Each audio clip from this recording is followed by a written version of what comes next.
What's going on, guys? Welcome back to the WrestleRant channel. I'm Graham G.S. Matthews, and today we're doing another Dark Side of the Ring review, Season 6, Episode 8, Blood, Fire, and the Original Sheik. So this is the most recent episode. I'm officially caught up on watching the show. I'm officially caught up on reviewing the show as of this video. The video reviews should resume in their normal spot here in the weekends. I guess starting now. But the next couple of episodes I should be caught up on as well. The Daphne episode airing next week or coming this Tuesday. And then the Muhammad Hassan episode airing the following Tuesday. That's the series or season finale. Could be the series finale, but I'm sure they'll get renewed for another season. Those reviews should be up in the coming weekends. So just a heads up on that. But yeah, this was a good episode, and the timing of it was crazy because Sabu, who is the real-life nephew of the original Sheik, appeared in it quite a bit, and he actually just passed away last week. So I kind of expected some sort of a graphic saying that this was in memoriam of Sabu. There's a lot of people that they interviewed for this show, a lot of people that they've profiled for Dark Side of the Ring that have since passed away. And sometimes even before these episodes air. It was probably just a timing thing, though. News came out of his passing on Sunday morning, and this episode aired on Tuesday night. So with the way that they kind of pre-package things and they have to have them set, like it's not like a fucking Raw taping, you know what I mean? Like this is already in the can to air on Tuesday on Vice. So it was probably too late to include a graphic, but I thought that was unfortunate they couldn't do that. Otherwise, I thought this was a good episode. About an individual I legitimately knew nothing about. Like you hear Sheik, and probably the first Sheik a lot of people think of is the Iron Sheik in wrestling, not the original Sheik. He wasn't even named the original Sheik. He was the Sheik. But I think people refer to him as the original Sheik so they don't confuse it with the Iron Sheik. Two totally different performers. But I thought it was a good episode. So we'll get into it here. Sometimes, as I always say, this information that I kind of recite here on the show, I just kind of take notes based on what I see and what I hear on these episodes. Sometimes they leave out certain things. Sometimes the information isn't always accurate, but I try to take down notes on what I see and observe and what I find interesting. So to open up the episode, Jim Cornette recalls the Sheik showing up at a wrestling show and having an aura about him. That was kind of like the story of the Sheik early on in his career, and even up until the end, actually, which we'll get into at the end of this review.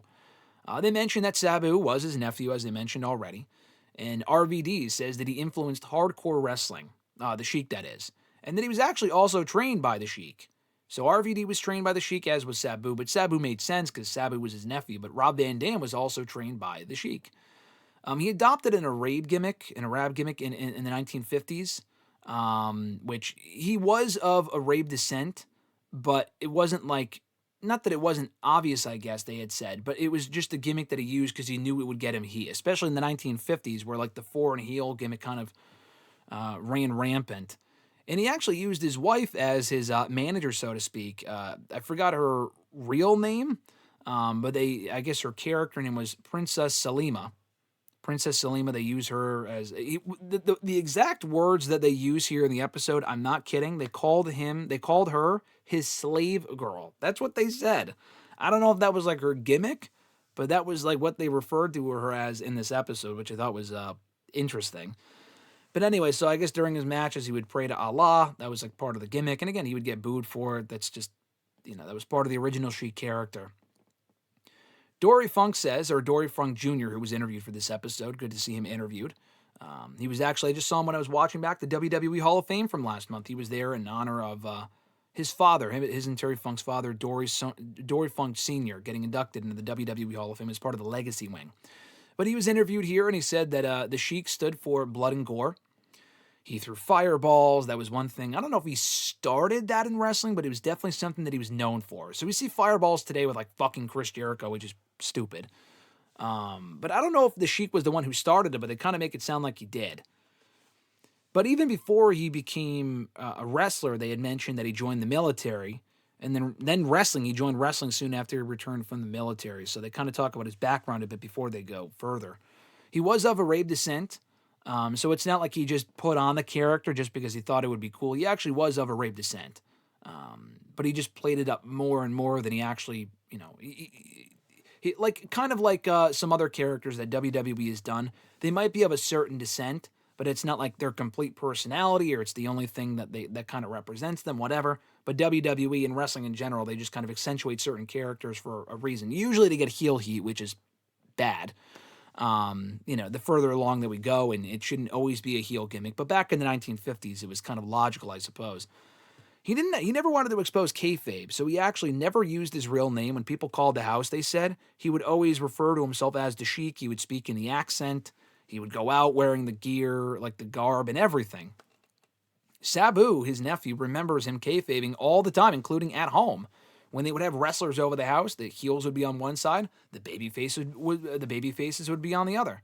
Like on two different tables, the heels at one table, the baby faces at another table. At home, not even like out to eat in public or on a bus, in a car. At fucking home, they were still doing that shit. And he lived the gimmick up until the very end, they had mentioned. But yeah, they talked about he had such heat when he was first coming up that fans actually attempted to attack him.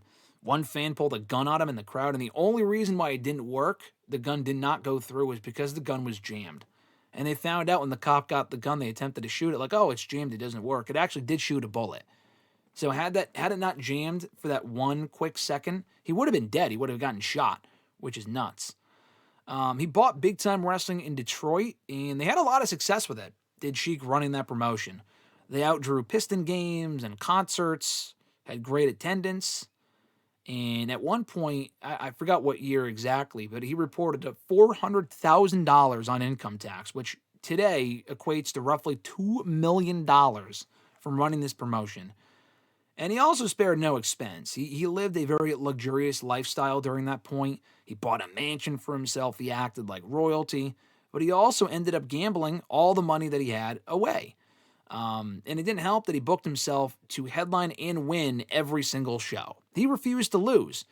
And it's great to build up a heel to eventually be beaten by a babyface. But the problem is that when you're, a heel so dominant for so many years, people just give up on the idea of a babyface eventually beating you. They just fucking move on, and they don't give a shit anymore. And he kind of refused, he kind of failed to strike when the iron was hot. When he should have lost and put over someone else, he just didn't. They talk about some of the positives aspects of his life and him as a person. He actually did not believe in segregation. So I guess that one of the shows, whether it was a show that he ran or a different show, I forgot what they said, there would be, African-American fans, black, fans in the crowd and whatnot, and they would be literally segregated, like separated from everyone else via like a fucking fence or something like that. During one of his matches or one of his shows, he actually broke the fence open so they could enjoy the show with everyone else in the building. So I thought that was cool. They talk about some of his, positive elements as well. He talked about how he also lost to Bobo Brazil, one of the, biggest black stars in wrestling that had a lot of influence on the industry, a very influential name during that period. And it was a massive moment. So again, he talking about the segregation stuff, he really believed in putting over, not only just putting over talent, because he really didn't for a long time, but when he eventually did lose, he lost to a black talent, which was a very big deal. Now, granted, he got the belt 2 weeks later. He got the belt back 2 weeks later, they talked about. They were quick to mention that. It was not a very long for Bobo Brazil, but the fact that he even won it at all was a very cool moment. He talked about how fans, or not him specifically, because he's since died, but people on the episode mentioned, his friend among other people, that in the Detroit area, fans didn't really have the extra money to spend on wrestling starting in 1975 due to the failing economy. So because of that, he also, they weren't really drawing as well. He couldn't afford to pay the wrestlers. So they ran their last event in 1980. Then he was brought over to Japan to wrestle a whole bunch of people. He kind of had a career resurgence around that point, wrestled the Giant Baba.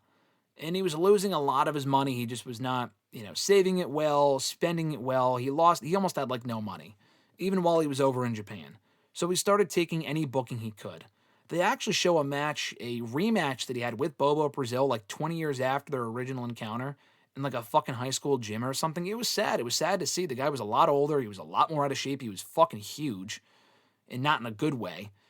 It was pretty bad.